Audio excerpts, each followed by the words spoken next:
Welcome again, suburban readers, suburban viewers, to the Suburban on Air.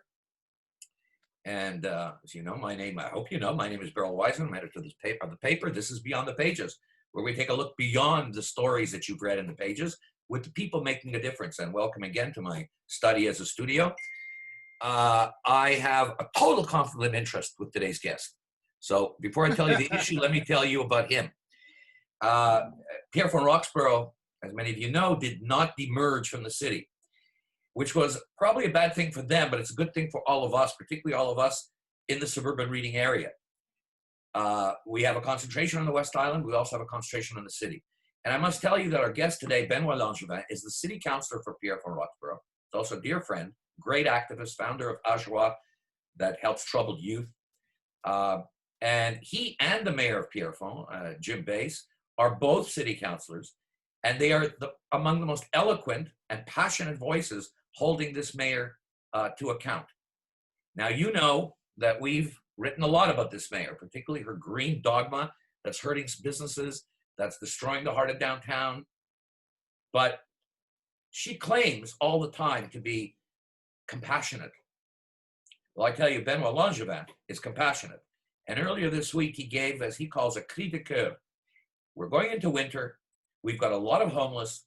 We've got a lot of people in undignified housing. And in the first lockdown, the mayor did something. There was food given out. There was distribution. So far, she's done nothing, and she's received the money. And we're going to let Benoit tell you about it. Welcome, Benoit. Thanks for being here. It's a pleasure to be here. As you just mentioned, conflict of interest. Absolutely. I don't care. My gang is my gang. I don't care. There's the good guys and the bad guys, and you're a good guy. Maybe the good guys. What sparked your remarks this week? What was the spark that led you to speak out? Well, I get a lot of those cris du coeur, I would say, in a year because, the situation about homelessness is not a new situation. But what's new is the quantity of tents out there. It's a new survival tactics that some of our residents are now taking. And it's really questionable on safety. It's questionable on risks, security risks. It's questionable on some of these people that are living in tents right now as serious health issues. Winter's coming. It's already... You went to see the big tent city on Notre Dame East. Is that still there? I was there this morning. 120. That's still there. They haven't moved. 123 tents that are on Désirée and Notre Dame. And you got another 20 close to the Olympic Stadium. And you have another 6 or 7 in Montreal Nord. And you got some in the Sud-Ouest. You got some, we've seen shelters, temporary shelters, or let's say invented shelters in Pierrefonds as well, in the east. We have seen a growth of survival tactics outside of the mainstream resources. The reason is that most shelters during this pandemic had to apply security measures, safety measures. If you take the 19 regular permanent emergency shelters on the island of Montreal, there's about 19, and 35% of their beds had to be cut down. Why? So, because they couldn't have 150 people in one room because of space. And what's happening now is that the first wave, I didn't say a word. I didn't say a word because the mayoress really did open 14 temporary places where she would palliate to this reduction of amounts of beds. And also the fact that most day centers had to close and all homeless people were outside. And that's one of the reasons why we've never seen so many homeless people in the main arteries of Montreal. We've never seen this amount that visible. And so the mayoress, the first wave, she opened 14 shelters. She did open many spots where you could have access to food, because there's a lot of food deserts out there. And yes, there are food banks, but there was new needs to answer this quantity of people in public areas. And the food banks are not mobile. I mean, you have to go find them. It's Yes. people are living downtown or the East End or the West Island. You gotta go a distance to get them. They don't come to you.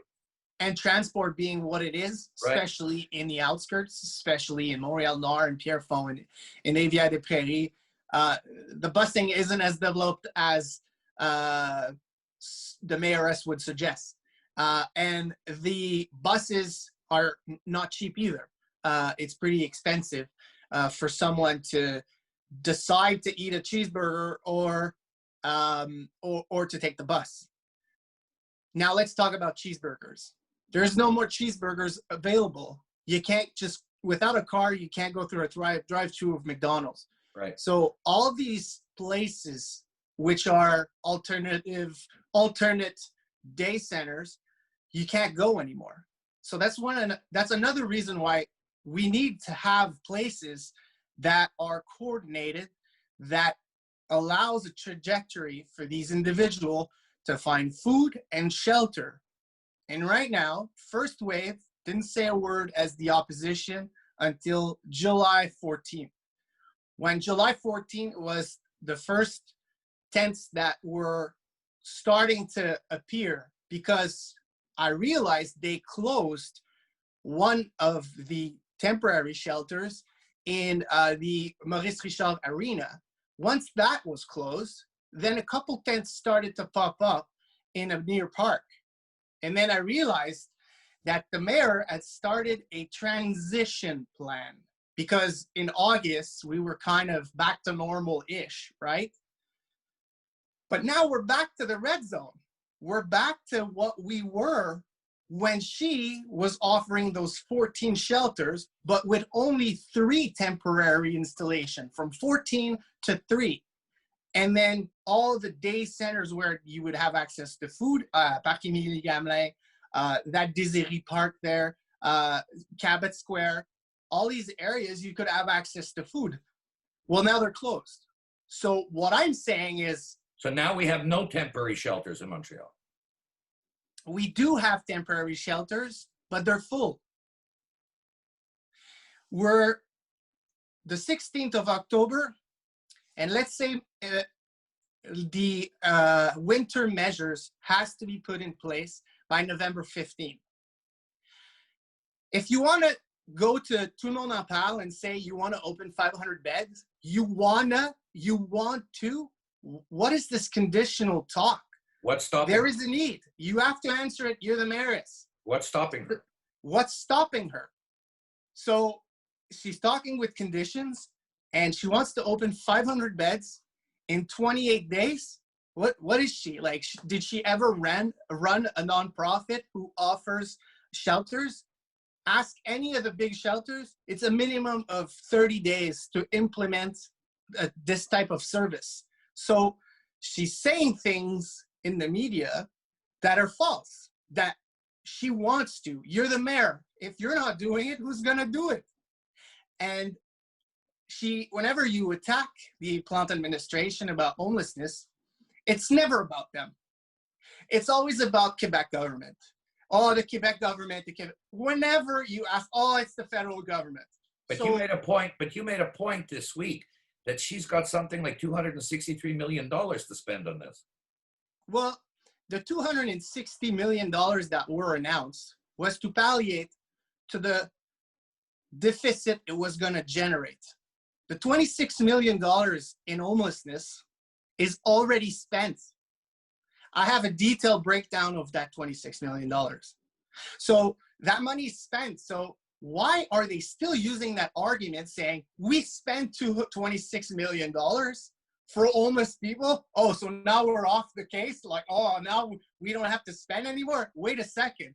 The problem is growing. We went from July 2nd to like 2010 to 123. Plus, it got spread on the territory. Our answers are always about political answers like, oh, we are the organization that brought forward the 20-20-20, which is a disaster, if you ask my advice. And then she says, well, you know, we are that political party that wants to build so many social housing, yet we can't go faster because of Quebec and the federal government's agreement on social housing. And another thing she's not mentioning is that money is 2/3 going to renovation. The HLM Park right now is in dire need of renovation. And that other 33% is probably new shelter, new social housing, but a new social housing that you start now and you agree, okay, Beryl, we're gonna start a shelter, we're gonna do a social housing for homelessness. It takes at least 4 years of organization from the build, the planning, and the realization. For permanent housing. For permanent social housing.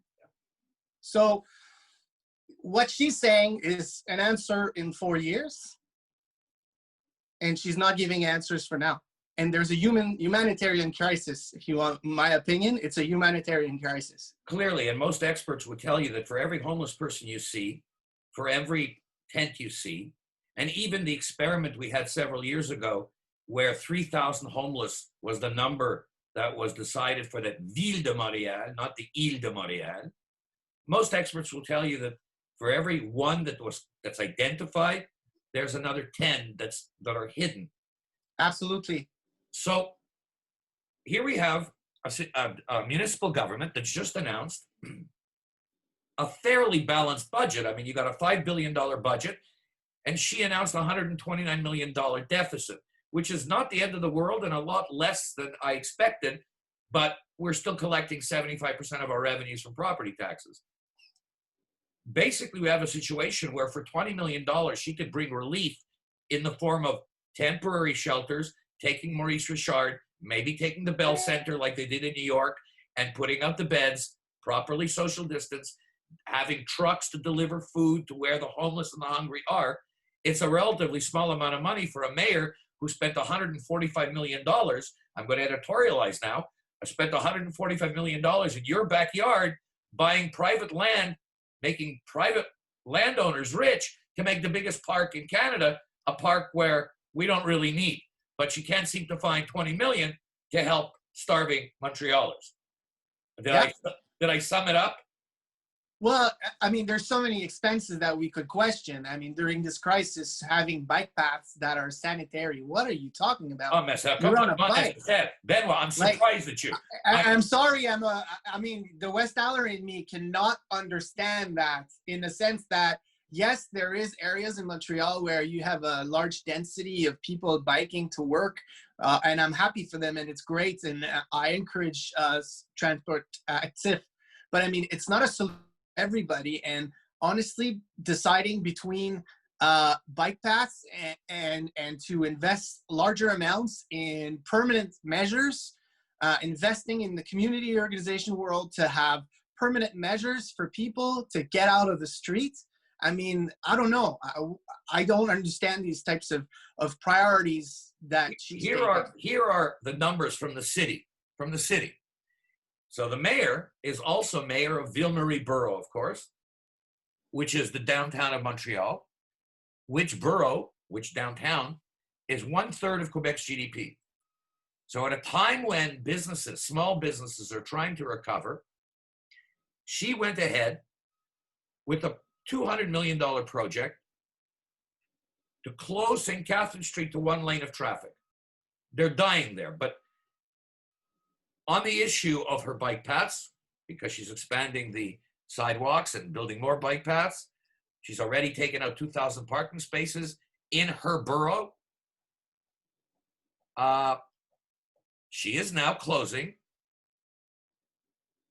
You talked about Cabot Square. She is now closing St. Catherine Street, the main shopping artery of the city, from Atwater, from Cabot Square, all the way to Blurry, and some people are saying Papineau, to 1 lane, and expanding the sidewalks by 7 feet on each side, so we have 25-foot sidewalks.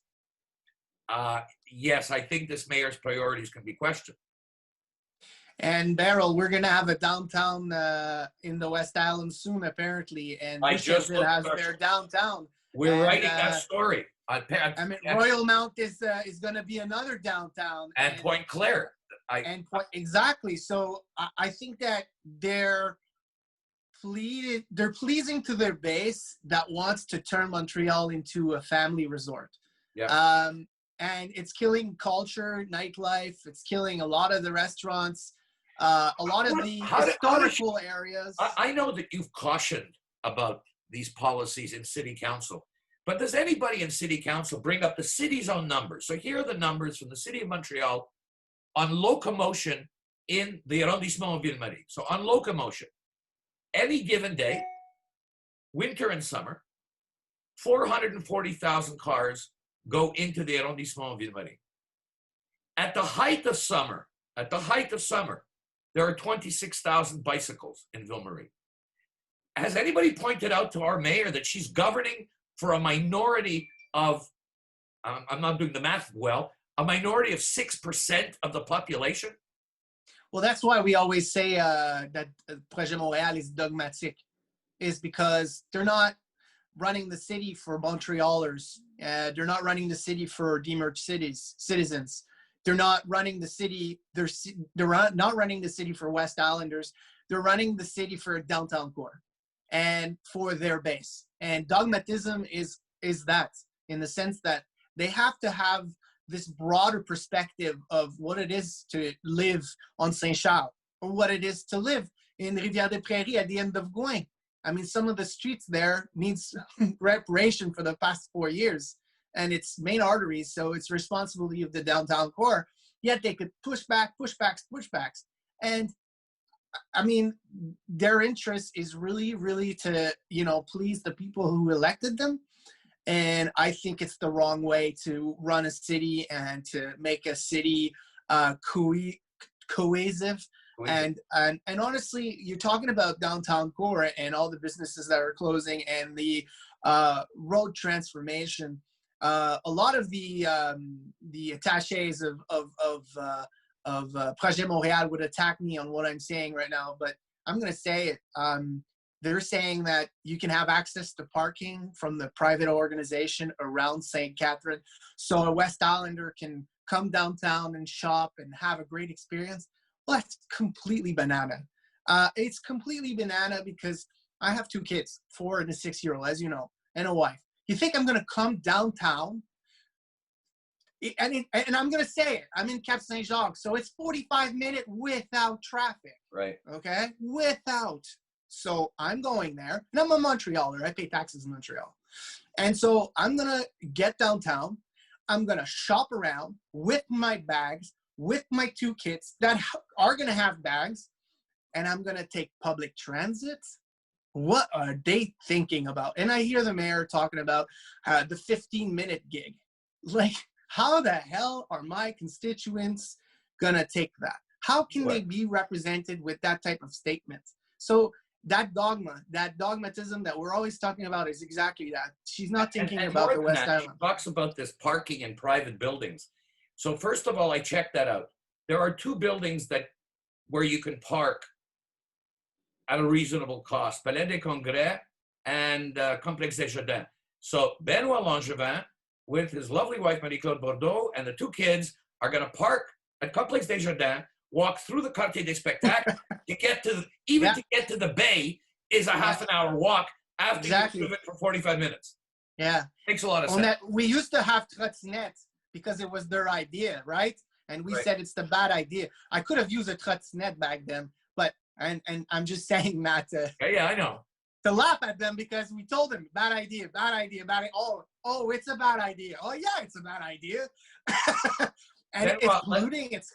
Come on. I want to end on this on a last question. As I said in my introduction, I mean, you not only have compassion, you've worked the streets. You founded AJWA, one of the most effective organizations for vulnerable people, in that case, vulnerable youth. You understand the dynamics and the hardship. It's not theory. What are the frontline people like Nakusat from Resilience telling you about the situation on the streets? Well, what she's saying is what she's always been saying. She's a strong militant about systemic racism. There's a focus with the native population. Obviously, Cabot Square is very represented by that population of vulnerable people. What she's saying is that there is more needs to be responded to, and she gets up every morning like a fire that she is, to make sure that she can offer as much resources as possible. And she's been encountering, and in the past couple of years, a lot of red tapes. Having a shelter in that area close, it brought a really difficult cohabitation with the residents around Cabot Square, and she's right in the middle of that fire all the time. And what she says about homelessness these days is that, she's trying to reopen her day center right across the street at the ex-Miso, and she can't offer as many resources that she used to. So now she's in the paper today struggling through HR issues because she had to cut people down and she had to cut hours. Imagine, you're cutting resources in the middle of a pandemic where homelessness is exploding. Imagine. And she's a nonprofit. She runs the organization well with her colleague David. She's a figure. And like I can talk about Mission Bon Accueil as well. These people are right there, frontliners. They're our heroes right now. They're the ones that are supposed to be mentioned every single time that we're talking about the impact of resources on these vulnerable population. They're the people getting up at 6 a.m. and I text them at 6:15 and they answer and you're just like, okay, you're always on. Like, these people are soldiers right now for Montreal, for these population, and they get red tapes. Beryl, the amount of red tapes these people are getting, the rédition compte, when you have to evaluate your program, and it's completely banana. Okay, the amount you get, $15,000, you have to at least spend $1,000 in documentation just to get that grant and to do its evaluation. And it's $15,000 of public money, it's certain, but at the same time, what can you do nowadays with $15,000? How many hours, if you pay somebody $16 an hour, how many hours can you have of a qualified social worker? Seriously. And right now there is a dire need to have more of them, and you see, like you said, has to cut down. I can talk about CARE Montreal, I can talk about L'Anonyme, AJOA. I'm in contact with these organizations on a day-to-day basis, on a weekly basis for certain, and I try to get the big picture of what is going on and how the resources are distributed. There's absolutely a need to have somewhat of a platform where plans for homelessness that requires partnership are planned 6 months ahead at least, because it seems like every winter we get a new winter. Like, oh, winter's coming. Oh, let's do an announcement. Where's the plan from last year? And let's do a plan. Let's do a plan for homelessness. Like, what? Like we had a plan last year. Like it's something new. It's something new? Like, how is it not part of the regular budget? How come it's not budgeted for every single year? It makes no sense. And one of the reasons is because homelessness is a file that is in the responsibility of 3 levels of government. So it's sort of like, oh, we're going to invest in the Native community. Mark Miller doesn't have an announcement. He does the announcement, oh, here's $300 million for Canada, and I'm shooting numbers. And then you get the Quebec announcement. Oh, we're going to invest in homelessness, and that part of the money will go to the... It's the same money. So a second announcement, and you're just like, what is this? And then the mayor does another announcement of the money that was given from Quebec to Montreal to give to the nonprofit that they're already dealing with as partner. So it's sort of like impossible for Monsieur, Madame, Tout le Monde to really follow the money trail, to really understand, because it's a puzzle. And it shouldn't be like that, because if we really want to end homelessness at some point, we're going to have to get all these governments together and have one budget or one think tank of all these partners, and do an assessment of the needs of the entire island, not just downtown, not just visible homelessness, and have somewhat of a safety net, a safety net of amount of money required to make sure that we never have people in a situation where they have to buy a tent at 11 at night and camp in Montreal when it's -2. And honestly, it should be that. There should be a law at the National Assembly. We're a winter city, and we need an Office of Emergency Services. We need a municipal FEMA with a budget that can react immediately. And I want to tell our viewers also something. The situation is sad, and the hopelessness is there among people, but I want you to know I was witness to something, I was involved in something of how little it takes to give a permanent solution. So Benoit was talking about resilience, the great project in Cabot Square that Nakusat runs, and they had a problem because winter's coming and they couldn't offer just cleaning facilities for the people, showers. And the Israeli Consul General in Montreal gave a $5,000 donation from the Ministry of Foreign Affairs so that they could build showers, permanent showers that could also be moved if they move their location. So here's a relatively small amount of money solving a major problem for the homeless, staying clean and not getting sick. There's a role for everybody to play in this. And there's a role to play on consciousness and on raising the issue, and a role to play in actually delivering the services. Now, many of you, thank you, Benoit, for being with us. Many of you will be seeing this today. Today is Friday, October 16th. Tomorrow, for those of you who hear this, and I urge you to do it, Benoit will be at Cabot Square, Atwater and St. Catherine at noon. We'll be covering it. I'll be there. We'll be covering it by video, but you ought to get down there and see him, see what he's talking about, see the people there, see Nakusat, the resilience people. It's heartbreaking, and it's a human tragedy. It's a Canadian tragedy. It's a Montreal tragedy. We are, remember, the coldest major city in the Western industrialized countries. This should not, as Benoit said, winter is not a surprise. We can do this. It requires the political will to do it. And that's what's lacking. But thankfully, there are people like Benoit Langevin to remind us of that. Benoit, thank you, Benoit. It's a pleasure.